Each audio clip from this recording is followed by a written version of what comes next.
So much to get to. Hi, I'm Johnny Mac with a very, very busy edition of Daily Comedy News. Did you see the Supreme Court leak, the abortion? That, Jimmy Fallon said.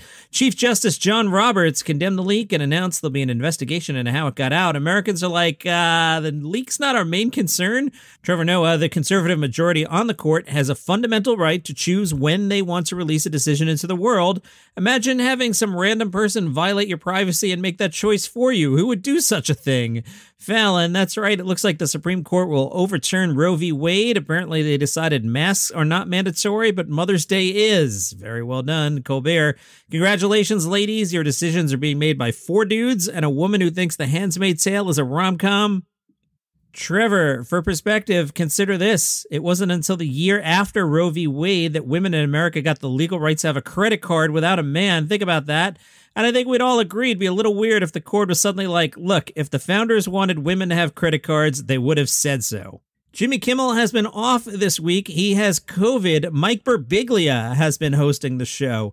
Kimmel put out a statement saying, our daughter brought us COVID, even though we specifically asked her not to. He described his family as feeling fine, said he's double vaxxed and boosted. Birbiglia joked, I must be the first person to ever depart a Southwest Airlines flight and find out they're guest hosting a late night talk show, sending love to the Kimmels. Meanwhile, Stephen Colbert is back, baby. He got over his COVID, but he did say the first 3 days sucked. But by day 6, I was testing negative. Now on day 12, I'm back with a serious head cold, so go figure. He urged everyone to get vaccinated and boosted if you haven't already done so, because COVID is not a pleasant experience. He also took no blame for Jimmy Kimmel getting COVID. He said, of course, I'm on the East Coast. Jimmy's in LA. There's no way I could have given it to him. And yes, last week I did lick a lot of things and FedEx them to his office, but I only paid for 2 days shipping. It's got to be sterile by the time he opened it. A quick aside, a warning to all comedians. I'm afraid one of you will die today. Whoa, Johnny Mac, relax. What are you saying, buddy? Here's the deal. As you're listening to this morning, I'm on my way to pick up my son at college. Now, 2 times ago, when I drove down to see my son at college, I was on a particular stretch of highway and I started getting texts from coworkers in a pattern that made me know someone had died, and it was Bob Saget who had died.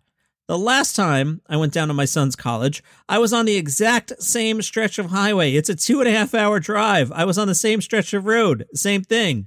Text, phone call. Hey, did you hear the news? And Gilbert Gottfried had died. So I'm fearful this morning at around 9 a.m. My phone's going to blow up and we're going to find out a comedian died. I'm bringing the laptop. This thing is jinxed. I'm bringing the USB mic. I might have to do a bonus episode in the parking lot. If you missed it, Dave Chappelle was attacked on stage Tuesday night. I'm not laughing. Well, I did laugh. We all heard me laugh. Johnny Mac, why are you acting like you didn't laugh? You laughed. Dave Chappelle was attacked Tuesday night. If you missed it, I dropped a bonus episode in the feed Wednesday morning. A quick update as I record today's show. The suspect is 23 years old and was arrested on suspicion of assault with a deadly weapon, according to the LAPD. He was being held on a $30,000 bail. The police say the man was armed with a replica gun that can eject a knife blade when discharged correctly. It wasn't immediately clear if he tried to use the weapon. Police said Chappelle was not injured. If there's more to this story, I'll drop another bonus episode, but that's all I have for you right now. You know, when I started this podcast, again, I thought it would be like, hey, did you see Hannibal Buress has a music album coming out? That's a real thing that I just don't have time to tell you about today, maybe Monday. Thought we'd talk about some comedy festivals, have some fun. No, it's all like people with COVID and people being assaulted on stage and the DL Hughley versus Pete Davidson fight. Wait, what? Yes. Pete Davidson has a new tattoo. The tattoo appears to read KNSCP. What could that mean? Many fans believe K as in Kim, N as in North, S as in Saint, C as in Chicago, and P as in Psalm, NSCNP, are Kim Kardashian's 4 children.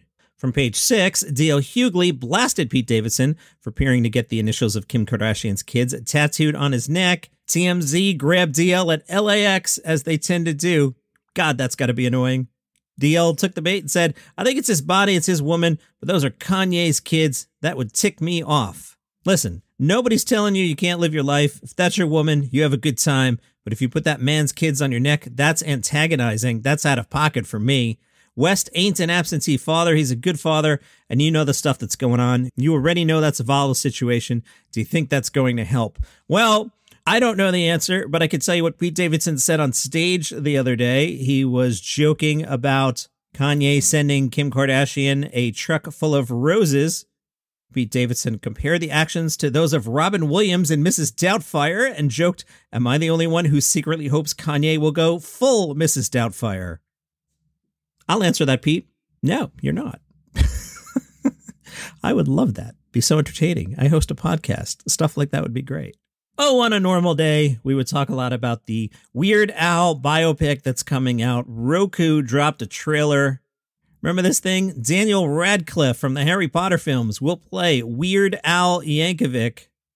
Radcliffe said, "I'm so excited for you to see the insane, wonderful film that we've made. Thank you, Roku, for letting us make such an insane, weird film." Blah, blah, blah. The trailer's out. It's a lot of fun. It's one of those where they're letting you know we're not taking this that seriously. Radcliffe looks like a guy dressed up as Weird Al for Halloween. It is not the greatest Weird Al impression, but it's fine. The whole thing's fun and funny. I'm really looking forward to that. Also looking forward to this HBO documentary about George Carlin. George Carlin's American Dream will premiere on HBO Friday, May 20th. Check your calendar. That's coming up. Second part will air the following night. Cinema Blend says the new HBO doc is filled with never-before-seen footage of all types. Perhaps most deserving of attention will be the archival footage to be watched, read, and heard. The creative team was given access to previously stored away films, photos, letters, diaries, and audio recordings from Carlin's life. George Carlin's American Dream also features other stand-up comedians talking about Carlin. I can go either way on those. If they're good clips, it's great. And if it's just, oh, George was so innovative, like I hate when it's just talking heads for talking heads' sake. So hopefully they got good clips here. The people interviewed are Jerry Seinfeld, Bette Midler, Stephen Colbert, Jon Stewart, Bill Burr, Stephen Wright, W. Kamau Bell, Judy Gold, and more. The documentary will feature memories shared by daughter Kelly Carlin, second wife Sally Wade, late brother Patrick Carlin, who died last week, manager Jerry Hamza, and more. I know many of those people named there, so that makes me think this thing will be good. Cinema Blend says the family interviews will provide further insight into George's childhood years, his drug-addled struggles, his run-ins with police and other authority figures, and other elements that fueled so much of his timeless comedy. Again, having spent time with Kelly Carlin and Patrick Carlin and Jerry Hamza, and having heard them tell stories, yeah, this should be really good. I'm looking forward to this. George Carlin's American Dream, HBO, Friday, May 20th, 8 o'clock. It's been a busy week again. I didn't get to tell you about John Mulaney's show last week. The SF Gate was there. Mulaney, during his set a week ago, said the persona is a prison. Mulaney has fully shed the clean-cut nice guy persona he curated over his career, but to hear Mulaney tell it, that persona may never have been who he actually was, sober or not. He was dressed in his trademark suit. His show was tight as ever. Mulaney did impressions of Pete Davidson, Nick Kroll, and Al Pacino. Mulaney made fun of Berkeley for needing to feel independent from San Francisco, saying, "It's cute. I bet you even have your own mayor." He also grumbled that Bo Burnham is more popular than he is and challenged everything from conceptions on how a recovering addict should act to the entire subject of science. He told stories of having no memory of interviews he did while high. John Mulaney said, "Do you know how hard it is to convince a doctor to give you prescription drugs? It's not hard." He didn't talk much about Olivia Munn, did not talk at all about his divorce from Anna Marie Tendler. And he poked fun at his most ardent fans for being very young women or young men who aren't athletes. And the SF Gate says he spent a few incredibly funny moments complaining about needing to pretend to be supportive of CNN and the FBI during the Trump presidency. Hey, Ricky Gervais has a new special. That's right. That's the 7th story down on today's Daily Comedy News. Ricky Gervais' Supernature premieres May 24th on Netflix. In the special, Gervais gives his takes on the rules of comedy, spoiling his cat, and debunks the supernatural, concluding that actual nature is super enough. And bad news for Will Smith. This Joker, that was a stand-up comedy series executive produced by Will Smith that was on Roku that none of us ever saw. You didn't see it. You're not going to miss it. It's not coming back. You'll live. Oh, we've got a lot to do before we even get to seeing who's at Netflix tonight. Let's spend some time on Gossip Corner. The Met Gala was held in New York City the other night. Amy Schumer was there. Now, in the past, Amy Schumer made fun of the Met Gala. I'm looking at an article from People magazine, dated December 19th, 2019. Amy Schumer on attending the Met Gala. It felt like a punishment. She told Howard Stern, "It's people doing an impression of having a conversation. I don't like the farce. We're dressed up like a bunch of effing a-holes." I got to meet Beyonce, and she was like, is this your first Met Gala? And I was like, it's my last. Well, fast forward to 2022. I believe Amy has new management, and she hosts the Oscars now, so you gotta play the game. Swallow your pride, Amy. Welcome to the Met Gala. We all become what we hate, right? Right. So there's Amy Schumer. She's on Vogue's official red carpet live stream. Thought you hated this thing. Welcome to hell. She joked, everybody's always at home asking, what's Amy going to wear this year? When Gabriella Hearst says she's going to dress you, you put your Spanx on, right over your C-section scar, and you get on that carpet. Am I right? This year's theme was Gilded Glamour. She was asked what the dress code meant to her. Her answer, I hate this answer. I don't know what this means. It's not funny. Terrible answer. Her answer, vibrator. Okay, Amy Schumer. She was asked to comment on what she was looking forward to inside the event, and she said, I'm here for the drinks. Of course, Kim Kardashian was there with Pete Davidson. Kim Kardashian wore Marilyn Monroe's dress from when she sang Happy Birthday to John F. Kennedy. We don't have time. Pete Davidson joked, Kim didn't let me wear my propeller hat, but it's fine. James Corden was there. He was asked about giving up the Late Late Show. He said, it's going to be hard the whole way. It'll be a year of tears for sure.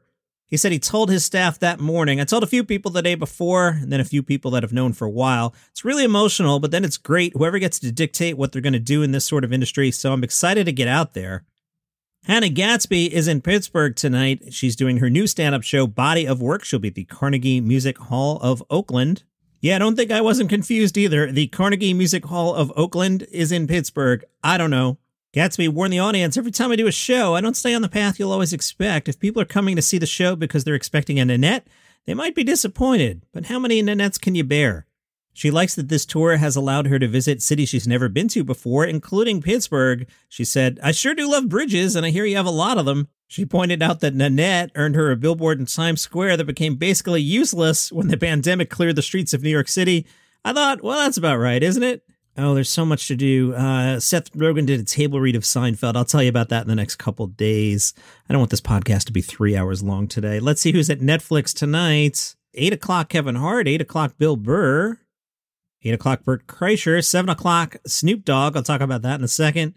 Chelsea Handler at 7. Michelle Wolf at 7. Jimmy Carr at 7. Okay, that makes this easy on me. The game here is you and I are at the comedy festival and you're like, Johnny Mac, what should we go see? I'm making you see Jimmy Carr at 7. Jimmy Carr is fantastic. Actually, no, scratch that. Let's have a couple drinks. At 8 o'clock, let's go see Bert Kreischer. That should wrap up in time for us to make it over to 9:30 Jimmy Carr show, right? Kreischer and Jimmy Carr are the calls for tonight, but there's so many good shows. Ron Funches, Chris Stefano. Justin Willman plays at 7. He hosts Magic for Humans. Justin Willman, how did you get into magic? He said, I was 12. I was riding my bike while also wearing rollerblades because I was trying to look cool and do something unique. Then I fell down and broke both of my arms. My doctor randomly noticed that I liked when this magician came to town and encouraged me to do card tricks as physical therapy, and I've been doing that ever since. I love spreading the love of doing magic, even as a hobbyist, and shattering what people think a magic show is, like it's not always done by somebody in a tux. The LA Times said, the show has a recurring segment in which you perform for people specifically named Susan. How do you identify them? Justin said, sometimes they have a look, wearing a fanny pack and a purse and a backpack, writing a check in the grocery store. We maybe found one or two naturally on the street, but once I realized there's something special about the Susans, I don't know. We were then desperately seeking Susans, and Craigslist was the way to go. Is your name Susan? Do you want to make $40 and get a free lunch? Meet us in Echo Park. Someone checks their IDs to make sure they're all legit. Sometimes they go by Sue, but in their hearts, they're really Susans. Justin Willman, 7 o'clock tonight, the theater at Ace Hotel. And at 9:45, Snoop Dogg's F Around comedy special. Snoop Dogg MCs a 2-show taping, 7 and 9:45, with Cat Williams, Mike Epps, and some others. Sounds fun. Happy Cinco de Mayo, everybody. Order some George Lopez tacos and celebrate. I'll be back tomorrow with your daily comedy news. Follow the show for free on Apple Podcasts, Spotify, Overcast, wherever you get your shows. If you'd like to support the show, you can buy me a coffee. I didn't bring a coffee down to the studio. Uh-oh, thirsty.